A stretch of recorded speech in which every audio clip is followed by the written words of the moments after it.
नमस्कार दोस्तों, मैं दीपक गर्ग एक बार फिर से स्वागत करता हूं दोस्तों आपका अपने इस चैनल डीजी पेशेंस पर।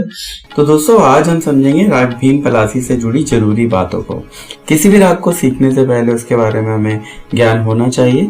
तो सबसे पहले हम शुरू करते हैं राग भीम पलासी का उदय कैसे हुआ, और इसके साथ ही राग के न्यास के स्वर एवं स्वर संगतियों पर चर्चा करेंगे। राग की प्रकृति पर भी एक नजर डालेंगे और राग भीम पलासी के पूर्वांग एवं उत्तरांग के स्वरों में कुछ बदलाव होने की वजह से राग के अंदर किस प्रकार से बदलाव आते हैं इस पर भी चर्चा करेंगे। और अंत में चर्चा करेंगे राग भीम पलासी पर आधारित फिल्मी गीतों पर। तो दोस्तों प्राचीन काल में दो राग माने जाते थे, राग भीम और राग पलासी। तो आधुनिक युग में इन दोनों के अंदर बहुत अधिक अंतर नहीं किया जाता है। दोनों ही रागों को एक बनाकर राग भीम पलासी का रूप दिया गया है और इन दोनों के अंदर भेद करना इतना कठिन था, इसी वजह से इन दोनों को एक कर दिया गया है। तो दोस्तों इसकी जो मेन स्वर संगति है वो है सामा और पागा। इसके अंदर आप जानते ही हैं नी और ग स्वर जो होते हैं वो कोमल लगाए जाते हैं। अभी जैसे ही आप सामा को लगाएंगे तो नी की मीड लेते हुए, मतलब कोमल नी को लेते हुए सा और मा को लगाना होता है।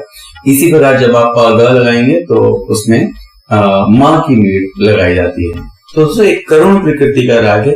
इसमें छोटा ख्याल, बड़ा ख्याल, जैसे कि सभी आप जानते हैं छोटा ख्याल बड़ा ख्याल क्या होता है, वो सब गाए जाते हैं।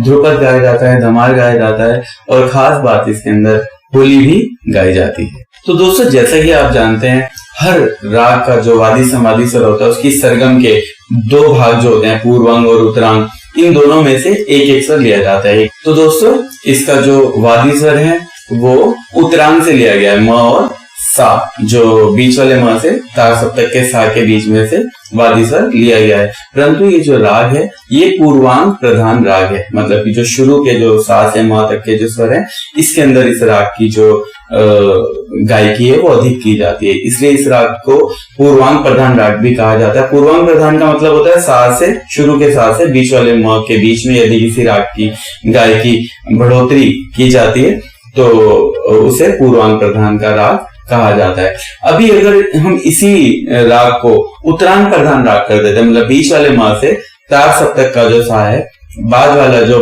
सा है, अगर इधर से इसकी गायकी करी जाती है बहुत ज्यादा, अगर हम इस तरीके से इसको करेंगे मतलब उत्तरांग प्रधान कर देंगे तो जैसे आप जानते हैं इसमें कोमल नी लिया जाता है।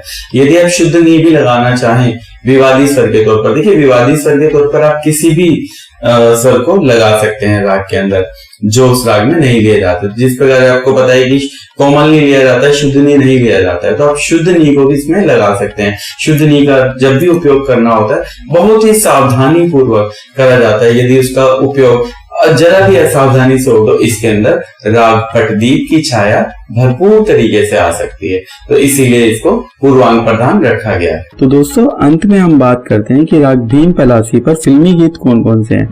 तो मैं आपको बताना चाहूंगा इस राग पर अनेकों फिल्मी गीत हैं, क्योंकि ये बहुत ही मधुर राग है।